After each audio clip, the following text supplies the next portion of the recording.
નમસ્કાર. ઘણીવાર એવું લાગે છે કે દિવસ પૂરો થાય એ પહેલાં જ જાણે શરીરની બધી એનર્જી ખતમ થઈ ગઈ. જુઓ, થાક તો બધાને લાગે, પણ જ્યારે આ થાક રોજિંદી આદત બની જાય ત્યારે એની પાછળનું કારણ જાણવું બહુ જરૂરી છે. તો આજે આપણે એ જ સમજવાના છીએ કે કેવી રીતે કુદરતી રીતે હિમોગ્લોબિન વધારીને આ સતત થાક અને નબળાઈને હંમેશા માટે દૂર કરી શકાય છે. તો શું થોડું કામ કરતાં જ શ્વાસ ચડી જાય છે કે પછી શરીરમાં સતત એક પ્રકારની નબળાઈ રહ્યા કરે છે? જો જવાબ હા હોય તો આ અનુભવ ઘણા લોકો માટે સામાન્ય બની ગયો છે. પણ સારી વાત શું છે ખબર છે? આનું કારણ અને સમાધાન બંને કદાચ આપણા હાથમાં જ છે. અને શક્ય છે કે આ બધાની પાછળનું મુખ્ય કારણ હિમોગ્લોબિનની ઉણપ હોય. તો સૌથી પહેલાં એ સમજીએ કે આ હિમોગ્લોબિન છે શું. એકદમ સરળ ભાષામાં કહીએ તો એ આપણા શરીરની ઓક્સિજન ડિલિવરી સર્વિસ છે. આ લાલ રક્તકણોમાં રહેલું એક એવું પ્રોટીન છે જે ફેફસામાંથી ઓક્સિજન ઉપાડે છે અને આપણા શરીરના ખૂણે-ખૂણા સુધી દરેક કોષ સુધી પહોંચાડે છે. હવે વિચારો, જો આ ડિલિવરી સર્વિસ જ ધીમી પડી જાય તો શું થાય? બસ આપણી એનર્જી પણ ઓછી થવા લાગે છે. તો ચાલો આ સમસ્યાને જરા ઊંડાણથી જોઈએ. જ્યારે શરીરમાં આ જરૂરી ઓક્સિજન ડિલિવરી સિસ્ટમ નબળી પડે છે, એટલે કે હિમોગ્લોબિનનું લેવલ ઘટી જાય છે, ત્યારે એની અસર શું થાય છે?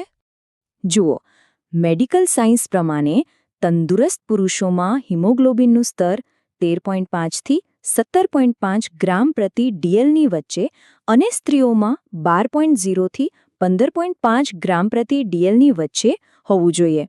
આ આંકડા એક પ્રકારનું માપદંડ છે જે આપણને એ સમજવામાં મદદ કરે છે કે શરીર બરાબર કામ કરી રહ્યું છે કે નહીં.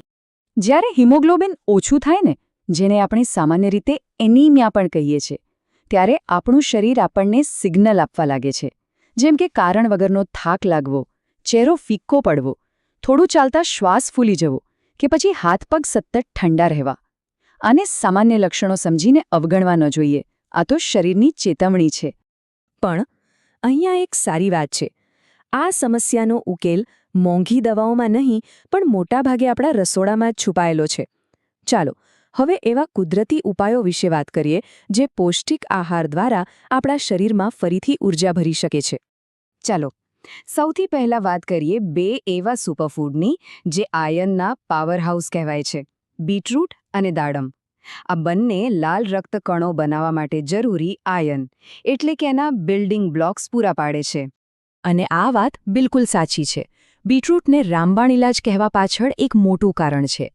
એમાં ભરપૂર માત્રામાં આયર્ન અને ફોલિક એસિડ હોય છે, જે સીધા જ લાલ રક્તકણોના ઉત્પાદનને પ્રોત્સાહન આપે છે. એટલે જ એનાથી શરીરમાં ઝડપથી સુધારો જોવા મળે છે. હવે એક એવો દેશી અને પરંપરાગત ઉપાય જે આપણા વડીલો વર્ષોથી વાપરતા આવ્યા છે: ગોળ અને શેકેલા કાળા ચણા.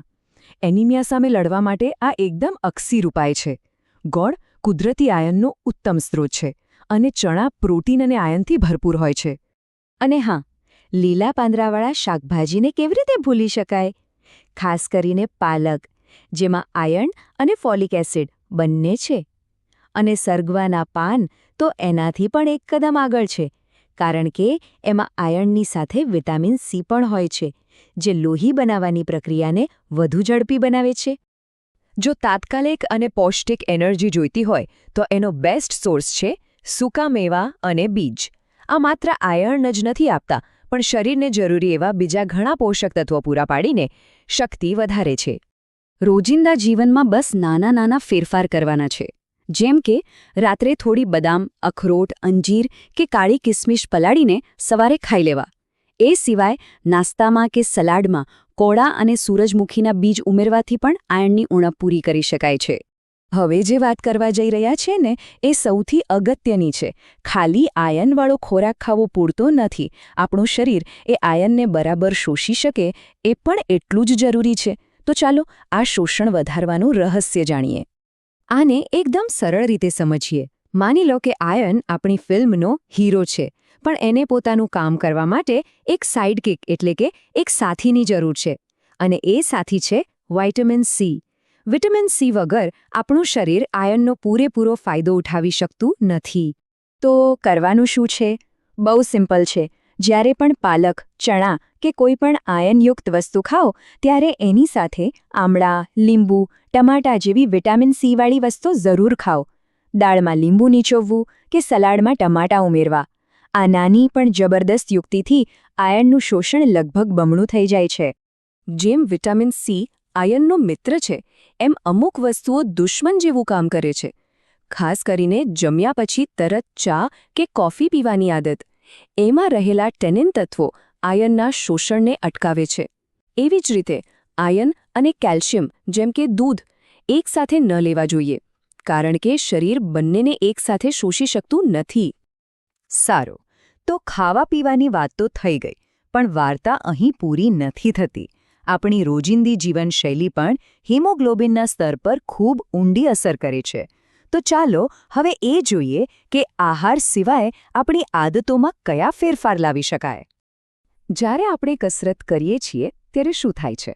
આપણા શરીરને વધારે ઓક્સિજન જોઈએ છે, અને આ વધારાની જરૂરિયાતને પૂરી કરવા માટે આપણું મગજ શરીરને એક સ્પષ્ટ સિગ્નલ મોકલે છે: વધારે લાલ રક્તકણો બનાવો. એટલે કસરત એ એક રીતે પ્રોડક્શન સિગ્નલ જેવું કામ કરે છે. અને કસરતની સાથે સાથે પ્રાણાયામ તો જાણે કે ચમત્કાર કરી શકે છે, ખાસ કરીને અનુલોમ વિલોમ અને કપાલભાતિ. આ શ્વાસની કસરતો આપણા ફેફસાની કાર્યક્ષમતા વધારે છે અને લોહીમાં ઓક્સિજનનું પ્રમાણ સુધારે છે, જેનાથી આખા શરીરમાં નવું જોમ આવે છે. અને જો કોઈને લાગે કે ભારે કસરત નથી કરવી, તો ચિંતા કરવાની જરૂર નથી. રોજ સવારે ફક્ત 30 મિનિટ ઝડપથી ચાલવું પણ પૂરતું છે. આટલું કરવાથી પણ શરીરમાં લોહીનું પરિભ્રમણ સુધરે છે અને હિમોગ્લોબિનના ઉત્પાદનને વેગ મળે છે. તો આ બધી સારી આદતોને રોજિંદા જીવનમાં કેવી રીતે ગોઠવવી? ચાલો એક સરળ ઉદાહરણ જોઈએ. સવારની શરૂઆત પલાળેલા અંજીર અને કિસમિસથી કરો. બપોરના ભોજનમાં લીલા શાકભાજી પર લીંબુ નીચોવવાનું ન ભૂલો. સાંજે નાસ્તામાં ગોળ ચણા ખાઓ અને રાત્રે સૂતા પહેલાં પલાળેલી બદામ. જુઓ કેટલું સરળ છે. તો આજની આખી ચર્ચામાંથી 3 સૌથી મોટા મંત્ર કયા છે જે હંમેશા યાદ રાખવા જેવા છે? પહેલું, આયનની સાથે હંમેશા વિટામિન સીની જોડી બનાવો. બીજું, જમ્યા પછી ચા કોફીને ઓછામાં ઓછો 1 કલાક દૂર રાખો. અને ત્રીજું, રોજ થોડી શારીરિક કસરત કરો. બસ આ 3 સરળ નિયમોથી સ્વાસ્થ્યમાં મોટો ફરક પડી શકે છે. અને છેલ્લે એક વાત ખાસ યાદ રાખવાની છે: આ કોઈ જાદુઈ છડી નથી કે એક દિવસમાં બધું બરાબર થઈ જશે. હિમોગ્લોબિન વધારવું એ ધીરજ અને સાતત્યનું કામ છે. તે શિસ્તબદ્ધ જીવનશૈલી અને તંદુરસ્ત આહારનું પરિણામ છે, જે ધીમે ધીમે દેખાશે. તો પછી શું આપ સૌ તૈયાર છો આ કુદરતી અને સરળ ઉપાયો અપનાવીને શરીરમાં નવી ઊર્જા અને સ્ફૂર્તિ ભરવા માટે? યાદ રાખો, આહાર અને જીવનશૈલીમાં કરેલા નાના નાના ફેરફારો પણ સ્વાસ્થ્યમાં મોટો અને સકારાત્મક સુધારો લાવી શકે છે.